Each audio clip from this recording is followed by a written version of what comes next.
A motorboat starts from rest on a lake, accelerating in a straight line at a constant rate of 3 meter per second square for 8 seconds. How far does the boat travel during this time? ನಾನು ಒಂದು ತಪ್ಪು ಮಾಡಿದೆ, keyword mark ಮಾಡಿಲ್ಲ. Rest, accelerating in a straight line at a constant rate, ಇನ್ನೇನಿಲ್ಲ, ಅದೊಂದು keyword ಇತ್ತು. ಏನು ಹೇಳ್ತಾ ಇರಿ ಇಲ್ಲಿ? ಒಂದು ಬೋಟ್ ಇದೆಯಂತೆ, ಮೋಟ್ರು ಬೋಟು ಹೇಳಬೇಕು ಅಂತ ಹೇಳಿದ್ರೆ ಮೊದಲೇದಾಗಿ ನೀರು ಬೇಕಿಲ್ಲಿ. ಮತ್ತು ಇದ್ರ ಮೇಲೆ ಮೋಟ್ರು ಬೋಟು ಇದೇ ಕಲರ್ ಇಲ್ಲಿ.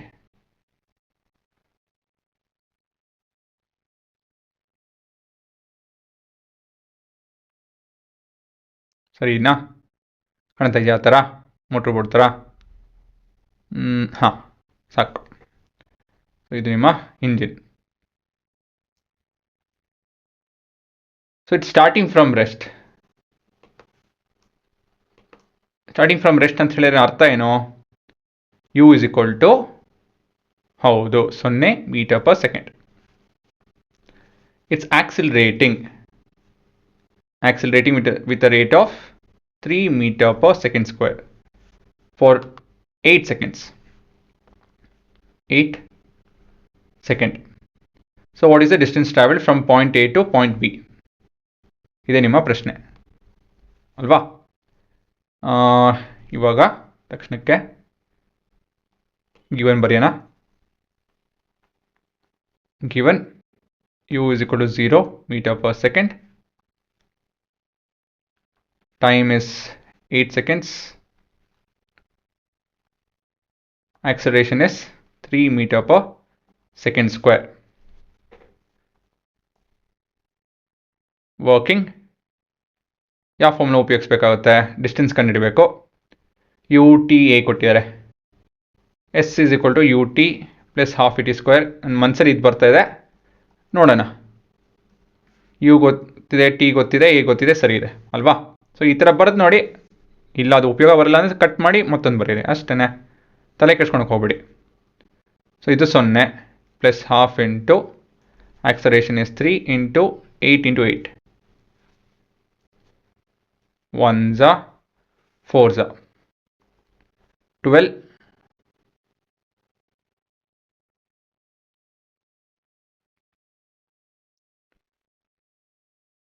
ಮೀಟರ್ಸ್ ಅಲ್ವಾ ಇದು? ಹಾಂ, 96 ಮೀಟರ್ಸ್. ಸೊ ಇದನ್ನು ಸಿಮ್ಯುಲೇಷನ್ ಥ್ರೂ ನೋಡೋಣ.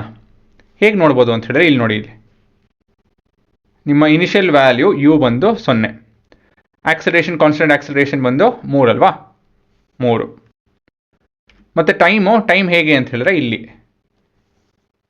ಹುಡುಗರ ಇಲ್ಲಿ ನಾನು ಅಷ್ಟೊಂದು ನೋಡ್ಸೋಕ್ಕಾಗಲ್ಲ, ಇದು ಹಿಂದೆನೇ ಆಯಿತಾ? ನೋಡಿ ಇಲ್ಲಿ ಇದೆ. ಸೊ ಇದು ಮೊದಲನೇ ಸೆಕೆಂಡು, ಎಫ್ ಅಂತ ಹೇಳಿದ್ರೆ ಫಾರ್ವರ್ಡು, ಆಕ್ಸಲರೇಟ್ ಆಗ್ತಿದೆಯಲ್ಲ ಹಾಗಾಗಿ ಫಾರ್ವರ್ಡು. 2, 3ನೇ ಸೆಕೆಂಡು, 4ನೇ ಸೆಕೆಂಡು, 5ನೇ ಸೆಕೆಂಡು, 6ನೇ ಸೆಕೆಂಡು, 7ನೇ ಸೆಕೆಂಡು, 8ನೇ ಸೆಕೆಂಡು. ಇದು ನಿಲ್ಲಿಸೋದಕ್ಕೆ ಟಿ ಅಂತ ನಾನು ಒತ್ತೆ, ಅದು ನಿಲ್ಲುತ್ತೆ. ಸೊ ಇದು ನಿಮ್ಮ ಮೋಷನ್ ಹೇಳಬೇಕು ಅಂತ ಹೇಳಿದ್ರೆ. ಇದು ಝೂಮ್ ಎಲ್ಲ ಮಾಡೋದಕ್ಕಾಗಲ್ಲ, ಇಷ್ಟೇ. ಇದು ಕಟ್ ಮಾಡ್ತು ಅಂತ ಹೇಳಿದ್ರೆ ಇಲ್ಲಿ 8 ಸೆಕೆಂಡು ಏನಿದೆ ಉತ್ತರ ಇಲ್ಲಿ ಕಾಣುತ್ತೆ ನೋಡಿ. ಅದು ನಿಮ್ಗೆ ಈಗ ತಕ್ಷಣ ಕಾಣ್ತಾ ಇಲ್ಲ, ಸ್ಕ್ರೀನು ಹೊರಗಡೆ ಇದೆ, ಅದು ಕ್ಯಾಪ್ಚರಿಂಗ್. ಇಲ್ಲಿ ಕಾಣುತ್ತೆ ನೋಡಿ ಉತ್ತರ. 8 ಸೆಕೆಂಡು 80, ಹಾಂ 85 ಆ ಥರ ಬಂತಲ್ವಾ? So 95 ಅಪ್ರಾಕ್ಸಿಮೇಟಾಗಿ 96 correct. ಇವಾಗ ಕಾಣ್ತಾ ಇದೆಯದು ನೋಡಿ. 8 ಸೆಕೆಂಡ್ ಅದು ಸಿಗ್ತಾಯಿಲ್ಲ ನನಗೆ. ಅದು 8 ಸೆಕೆಂಡು ಹೆಚ್ಚಾಗ್ತಾ ಕಮ್ಮಿ ಆಗ್ತಿದೆ. ಓಕೆ, ನೋಡ್ಬೋದಲ್ಲ, 96 ಕಾಣ್ತಾ ಇವಾಗ, ಅಪ್ರಾಕ್ಸಿಮೇಟ್ಲಿ 96. ಸೊ ಈ ರೀತಿಯಲ್ಲಿ ಬೇಕಾದ್ರೆ ಸಿಮ್ಯುಲೇಟೆಡ್ ನೋಡಿ. ಏನಕ್ಕಂತ ಹೇಳಿದ್ರೆ ಅದೇ ಫಾರ್ಮುಲಾ, ಅದೇ ಕಾನ್ಸೆಪ್ಟು, ಎಲ್ಲ ಅದೇನೆ. ಏನಂತ ಹೇಳಿದ್ರೆ ಇದು ಕೋಡಿಂಗ್ ಫಾರ್ಮಲ್ಲಿದೆ, ನಾವಿಲ್ಲಿ ಪೆನ್ನು ಪೇಪರಲ್ಲಿ ಮಾಡ್ತಾಯಿದ್ದೀವಿ ಅಷ್ಟೇ, ವ್ಯತ್ಯಾಸ ಇನ್ನೇನು ಇಲ್ಲ ಅಲ್ವಾ? ಇಲ್ಲೇನಾಗುತ್ತೆ ಅಂತ ಹೇಳಿ ನೋಡ್ಲೂಬಹುದು, ಮತ್ತು ಬೇರೆ ಬೇರೆ ವೇರಿಯೇಷನ್ ನೋಡ್ಬೋದು. ಕಾನ್ಸ್ಟೆಂಟ್ ವೆಲೋಸಿಟಿ ಅಲ್ವಾ? ಯಾಕಂದರೆ you have increasing constant velocity because it's been accelerated uniformly. So ಇದು ಲೀನಿಯರ್ ಬರುತ್ತೆ. ಸೊ ಇದನ್ನೆಲ್ಲ ಅಬ್ಸರ್ವ್ ಮಾಡ್ಬೋದು ನೀವು.